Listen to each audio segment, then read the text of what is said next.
Most of you aren't subscribed. Make sure to subscribe, as it helps out the channel. Without further ado, the series opens with two high school students, Student Council President Suzume Inakami, and her Vice President, Kazuki Ryuzan, walking through the school halls as various students adore and imagine if Suzume and Kazuki dated.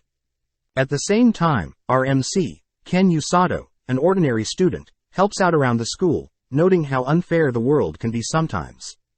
As school begins to wrap up for the day, it suddenly starts raining, forcing Usato to return to his lockers in search of his umbrella to head home. Unfortunately, someone must have stolen his umbrella, but upon spotting someone else's umbrella, Usato wonders if he should use that one, but holds himself back, reasoning that he should wait out the rain. With a couple hours flying by, Usato begins to panic, noting that the rain won't stop anytime soon, but just then Suzume appears, wondering why Usato is still at school. Upon learning that Usato doesn't have an umbrella, Usato gets embarrassed, attempting to leave school without an umbrella, but is suddenly stopped by Kazuki, who states that he has a spare umbrella. Surprised that Kazuki would even know who he was, Kazuki states that since they're in the same class, he should at least get to know each other, handing Usato a spare umbrella. As Kazuki and Suzume prepare to leave school, they invite Usato to join them on their walk home, surprising Usato as he's getting a chance to hang out with the most popular students in school. As the three begin chatting, Usato notes how relieving it is that Kazuki is a kind guy, having always seen him hanging only around girls. Kazuki corrects Usato, stating that he only chats with girls, because they constantly flock to him, prompting Suzume to tease Kazuki for being a loner when it comes to other boys, as they avoid talking to Kazuki out of jealousy. Firing back, Kazuki points out how unique Suzume is, being the top of her class for grades and athletics, along with being gorgeous. Seeing Suzume and Kazuki bickering, Usato feels more comfortable around the two, asking if the two are dating. Surprised at Usato's blunt question, the two reveal that they aren't, and the reason they spend so much time together is because of their student council work. Apologizing for the rude question, Suzume actually thanks Usato for asking them directly, instead of gossiping and speculating. Changing topics, Suzume asks if Usato has any goals after graduating, but Usato states that he hasn't put in much thought. Hearing Kazuki share the same response, Suzume reveals that she too has no idea what to do for the future, as most things she pursues are never a challenge for her. Amazed at how amazing Suzume is, Usato suddenly notices Kazuki acting weird, asking if Usato or Suzume had heard any bells ringing. When Usato steps closer to check on Kazuki, a magic circle suddenly appears below the three, making Kazuki and Usato wonder if they are dreaming, but when Usato turns to Suzume, he notes how Suzume is ecstatic at this strange turn of events. Waking up in a strange location, Usato checks to see Kazuki is fine, but when he turns to Suzume, he's weirded out by her gleeful expression. Just then, a king sitting before them introduces himself as Lloyd Vulgust Linger, ruler of Linger, shocking everyone as they've never seen such a traditional king before. With Suzume growing more and more excited, the king states that he's searching for heroes, revealing that 2 years ago, the Demon King had attacked them. Having been able to temporarily defend against the horde of demons, the king states that he fears the demons have grown stronger, and will be preparing to attack once more. Learning that the king used a forbidden summoning spell to summon them here, Kazuki gets pissed, demanding that they be sent back to their original world. But when the king reveals that the summoning only works one way, Kazuki gets infuriated, forcing the king's knights to raise their weapons. Reading the room, Usato asks Kazuki to calm down, knowing that they will surely die if they act out. Just then, the king approaches the three, kneeling before them as he promises he'll search for a method to return the heroes. Seeing the king's sincerity, Suzume asks how the king selected them, prompting the king's assistant, Welsi, to chime in. Welsi states that the summoning spell targets accomplished individuals, and that the heroes should have heard bells ringing before they came here. Surprised to hear this, Usato notes how he didn't hear any bells, wondering if he was accidentally dragged along. Heading to a different room, Welsi prepares a crystal orb to gauge the hero's abilities, but whilst this happens, Kazuki and Usato have a little chat. Apologizing for dragging Usato into this mess, Usato reassures Kazuki that it was a complete accident, but seeing Usato so calm, Kazuki praises Usato. As Suzume excitedly waits for Welsi to finish up, Suzume is instructed by Welsi to go first, placing her hand on the crystal orb, only for the orb to glow a bright yellow. Welsi states that Suzume has a high affinity for lightning alone with a huge mana pool. Next up, Kazuki places his hand on the orb, emitting a bright white light. Welsi is amazed, as the light affinity is rare, being very powerful against demons. Finally, with Usato placing his hand on the crystal orb, a mysterious emerald green light is emitted, which Suzune and Kazuki note as gorgeous, but Welsi is clearly terrified. Dragging Usato back to the throne room, Welsi reports her findings to the king, happy to report that Suzume and Kazuki are indeed very powerful, but Welsi states that the orb turned green for Usato. With everyone speechless at the news, the king begins to panic, wondering if there is a place to keep Usato safe, alluding to someone that mustn't find out, but hearing the king freak out, Usato wonders why everyone is suddenly on edge, only for the throne room doors to burst open. Marching through the throne room, the king is forced to greet Rose, having expected Rose to take the day off, but Rose reminds the king that she serves the king, so she can't take any days off. Stopping in front of Usato, Rose wonders if Usato is a hero, but the king quickly chimes in, stating that Usato is simply an ordinary human. Introducing herself as the captain of the kingdom's rescue team, Rose hears that the heroes are in another room, leaving to greet them. Relieved that Rose didn't discover Usato's green affinity, the king states that he'll have Usato rest up for now, but curious as to why everyone is acting so strange, Usato lets slip that his affinity is a green color, instantly catching Rose's attention, having not left the room yet. Knowing that Usato is in trouble, the king orders Welsi to get Usato away from Rose, prompting Welsi to encase Usato in a water spell, transporting Usato as far away from Rose as possible. Sadly, within an instant, Rose had already caught up to Usato, easily breaking Usato out of the magic spell, and knocking him out. Having found another healer, Rose tells the king that she'll be taking Usato and training him, but the king cries that Usato had been unfairly dragged into this mess. Back with Suzume and Kazuki, they get worried upon learning that Usato had been taken away to Rose's personal rescue team training facility. Hearing that, Suzume wonders what is so bad about being trained, but Welsi utters that Rose's training methods are definitely unorthodox. Cutting to Usato, he has finally regained consciousness, learning that he wields the rare healing magic affinity, watching as Rose calls for several scary men to enter. Introducing themselves as Tong, Mill, Alec, Gamul and Gerd, Usato is clearly intimidated by the five men's masculine aura. Kicking Tong aside, Rose orders the men to be less intimidating, revealing the five men are not healers, but there are actually two other healers on the rescue team. Since there is no one else to train him, Rose states that she'll personally train him, asking Tong to share a room with Usato for the night. With Usato unable to reject Rose's orders, the five men state that Usato is screwed, forced to train with Captain Rose, but Usato notes how he better rest up, fearing what is to come for training the next day. The next morning, Usato wakes up, hoping everything was a dream, but sadly is forced to accept things as they are. With Tong still asleep, Alex suddenly bursts into Usato's room, telling Usato that he's got some guests. Happy to see Suzume and Kazuki, Usato is clearly dreading the training with Rose, having only heard bad things from the other men. To cheer Usato up, Suzume states that she'll be cheering him on, as herself and Kazuki also begins training, motivating Usato to train hard so he can fight alongside Kazuki and Suzume. Seeing Usato act so cool, Kazuki states that he'll train hard too, heading off with Suzume, as Usato watches his only friends leave.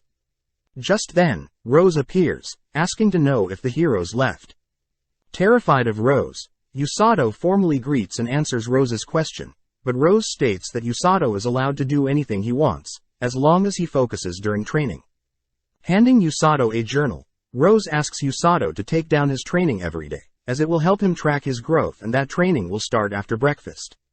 With the first day of training starting, Usato notes how easy it is, having been asked to get a sense of the mana flowing through him. Next, Rose hands Usato a book, asking him to read it, but Usato states that he doesn't know this world's language. Surprisingly, upon opening the book, Usato is able to read and understand the book, while Rose states that all heroes have the ability to read and write in this new world's language. Pointing at an image in the book, Rose shows the Linger kingdom that they currently are, is right next to the demon territory, explaining why their kingdom is the first to be targeted by demons. As homework, Rose asks Usato to study the book, as it contains everything one needs to know about this world's nations, races and demons. On day 2, Usato was forced to train his physical state, running endlessly all day. On the third day, the running was amped up, with Rose forcing Usato to run until he couldn't anymore. As Usato trips due to fatigue in his legs, Rose simply casts healing magic on his legs, healing the soreness of Usato's muscles. Rose states that Usato is to run forever no matter the pain, as she'll simply heal any soreness he has, but Usato finds this annoying, choosing to write about this in his journal. The next day, Usato is seen running alongside the other men, but sadly is lapped by all of them.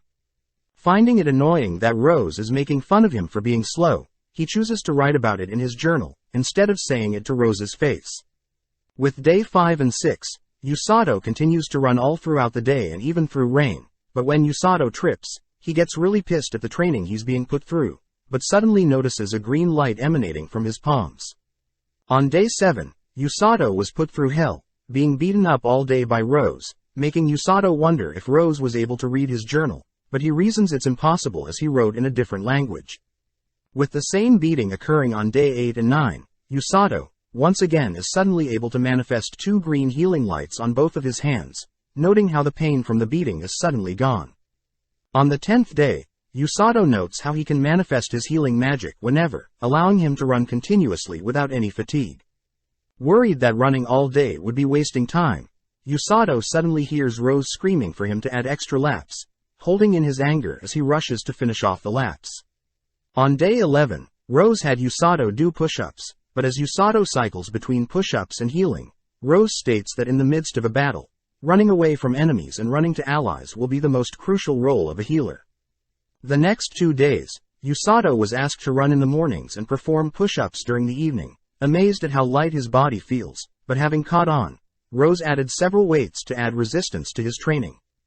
One day as Usato was heading to grab his lunch, he had found out that Tong had stolen and ate his lunch, running after him to get revenge, but wondered if this was all Rose's doing.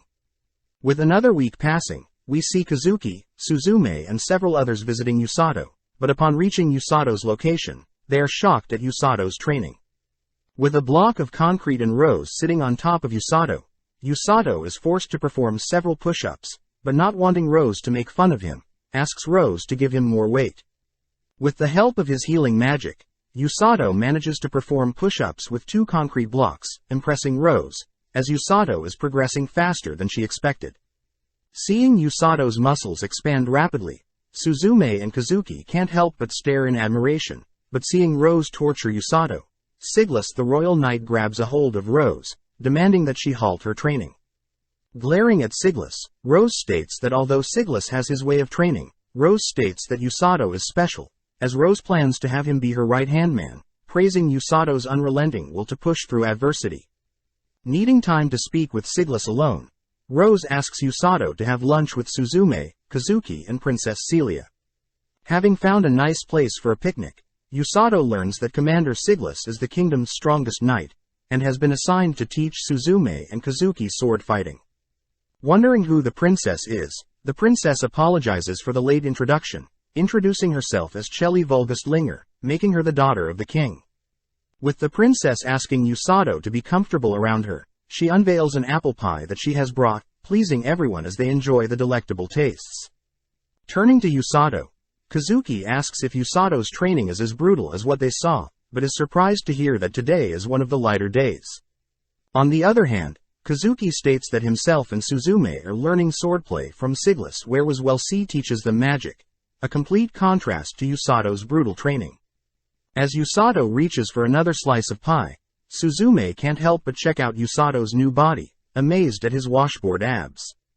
With a grimmed expression, Kazuki can't help but feel sorry for Usato, but Usato reassures everyone that he's grown used to this brutal place, having initially wanted to run away, but as time flew by, Usato adapted and felt more comfortable. Seeing and hearing that Usato has grown greatly, Suzume and Kazuki are relieved, but the three are suddenly interrupted by Tong. Having brought Usato some lunch, Usato only gets pissed to see Tong holding his lunch, prompting the two to get into a little fight. Knowing that they are being left behind, Suzume and Kazuki return to the castle, striving to better themselves just like Usato.